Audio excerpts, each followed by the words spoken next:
presente em tudo, mas não é tudo. Deus não é o somatório de tudo. É bem diferente. Porque se daria a ideia de que Deus existe no universo, nas coisas, de forma fragmentada. Ele estava aqui, eu sou Deus um pouquinho, e não é bem assim. Deus está presente em nós porque Ele nos criou, assinou esta obra que vos fala, é assinada por Deus, assim como cada um que me ouve aqui. Então Deus é esse artífice que assinou a grande criação chamada natureza, a qual todos nós fazemos parte. Então essa é a visão grandiosa de Deus. E para provar a sua existência, dizem os Espíritos, basta olhar ao seu redor. Então, nós, os Espíritas, temos de ser capazes de olhar e ver, e de ouvir aquilo que precisamos ouvir de forma mais sensível, a fim de que nós nos estimulemos. E voltando à nossa condição atual de espírita, nós não nos podemos nos dizer, e não devemos, porque verdadeiramente não somos, melhor do que qualquer outro religioso da face da terra. Não somos. Mas nós, os espíritas, não podemos ser iguais em comportamento, sobretudo.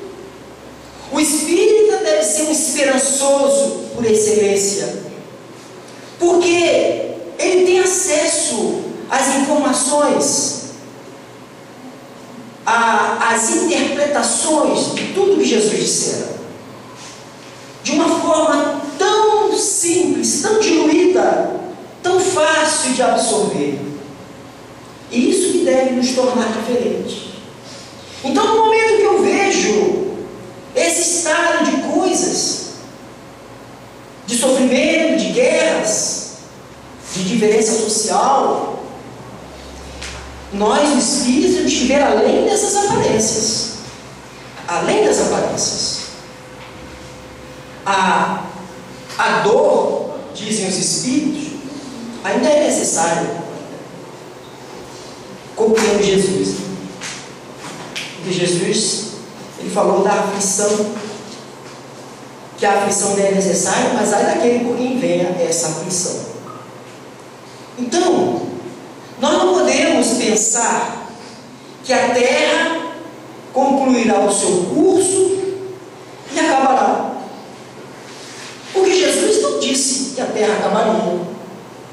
Muito menos João, no capítulo que ele trata dessas questões, que é o Apocalipse. Ele disse que são chegados os tempos. Então, o capítulo 18 da Gênese Espírita, o seu último capítulo, 18, trata única e exclusivamente dessa questão. São chegados os tempos. E veja lá o que os Espíritos dizem a Kardec sobre isso. É o fim de um ciclo temporal. E as grandes mudanças, dizem os Espíritos e a Kardec, não serão os cataclismas, as tsunamis, os vulcões.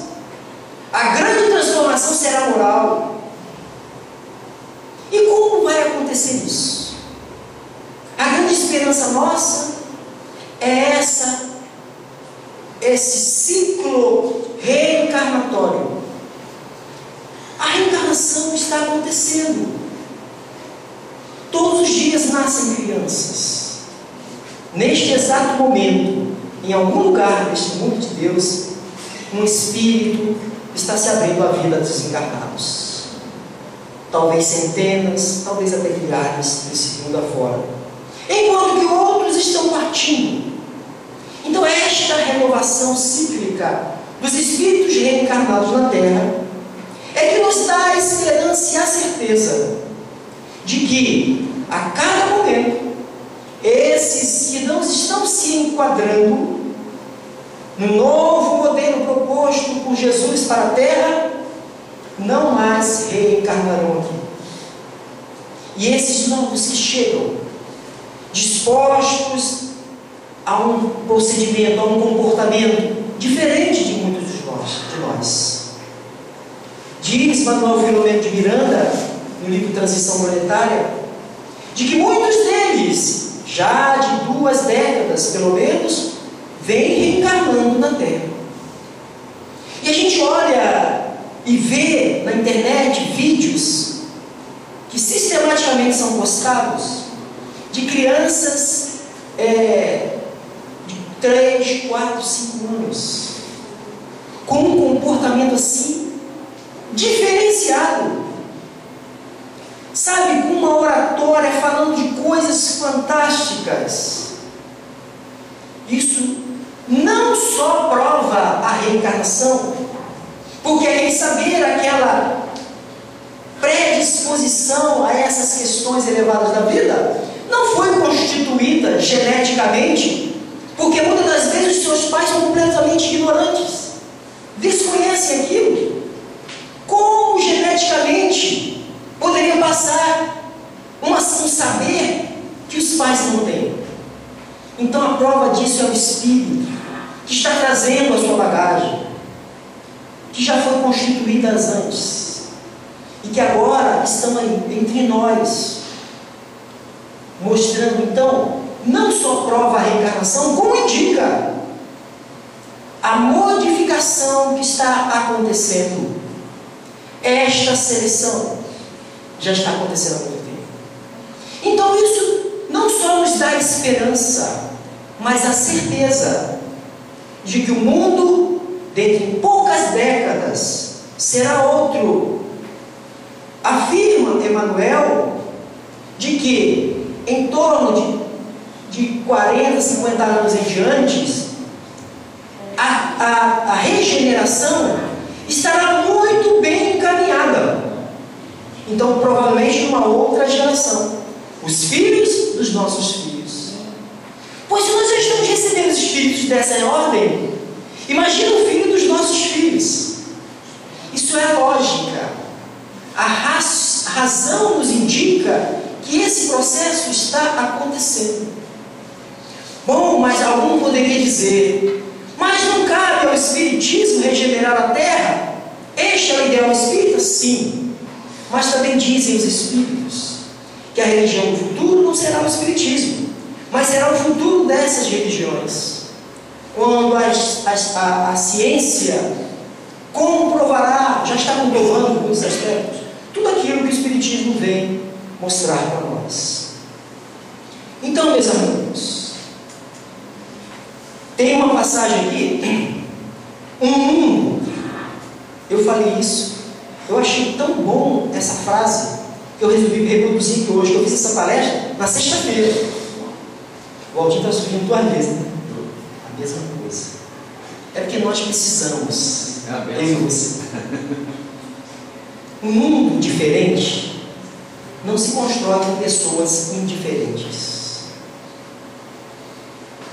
É tolice a gente achar que nós vamos mudar as coisas com a mesma atitude.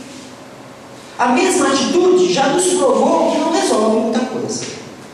Então o desafio são atitudes novas, comportamento diferente. É isso que nós precisamos fazer.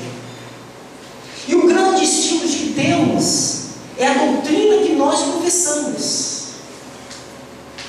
O companheiro Miguel, no capítulo 13, que eu já citei aqui, do Evangelho segundo o Espiritismo, não sai com a vossa mão esquerda, faz a direita, ele assina uma mensagem 17, intitulada A Piedade, que eu já falei sobre ela aqui também, que ele diz: temei conservar-vos indiferentes quando puderdes ser úteis. Então o mundo não se modificará por pessoas indiferentes. Nós temos que ser úteis à vida, porque esse é o grande objetivo, de nos tornarmos úteis à vida. Quando dizemos vida, é a vida como um todo.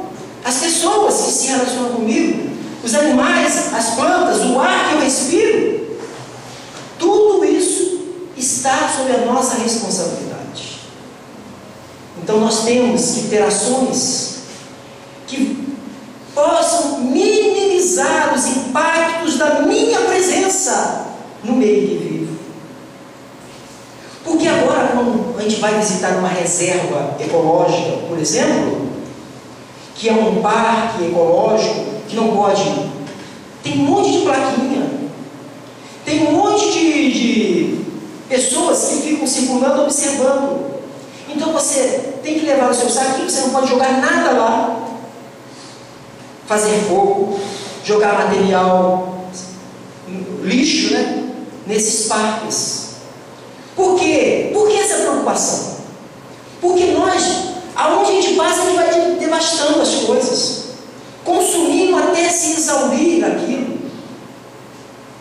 Então nós temos que ter cuidado sobre isso. Eu vou contar uma história aqui para mostrar que é possível nós modificarmos o mundo com atitudes simples. E vou começar pela história que não me foi possível contar na sexta-feira. Pelo menos é uma coisa nova, né, meu irmão?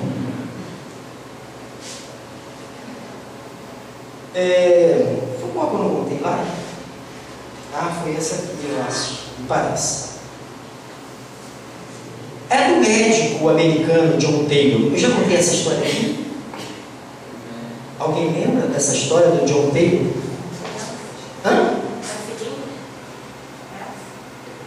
Que ele depois socorreu lá na frente?